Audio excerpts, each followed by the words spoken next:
আসসালামু আলাইকুম। আসলে শীতের সকালে আপনারা অনেক কষ্ট করে এসেছেন এবং আমাদের প্রোগ্রামটা সামান্য বিলম্বিত হওয়ার জন্য প্রথমে দুঃখ প্রকাশ করছি। আপনারা জানেন যে বাংলাদেশ পোল্ট্রি অ্যাসোসিয়েশন বিপিএ এবং সুমন ভাই দীর্ঘদিন ধরে মানে ন্যায্য মূল্যে যাতে পোল্ট্রি প্রোডাক্ট গুলো বিক্রি হয়, ডিম এবং মুরগি বিক্রি হয়, দীর্ঘদিন সংগ্রাম করে আসছেন।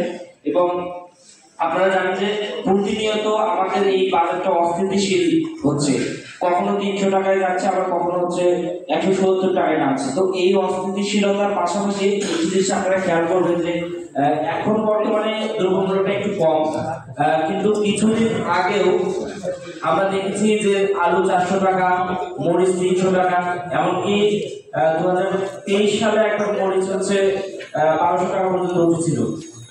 তো এই বাজারের যে অস্থিতিশীলতা আছে, সেই বাজারের অস্থিতিশীলতা একসময় দেখবেন যে 400 টাকা কেজি, আবার দেখা যাবে যে ফুলকপি, যেমন আজকে বগুড়ায় আমি ফোন দিয়েছিলাম 50 টাকা মন।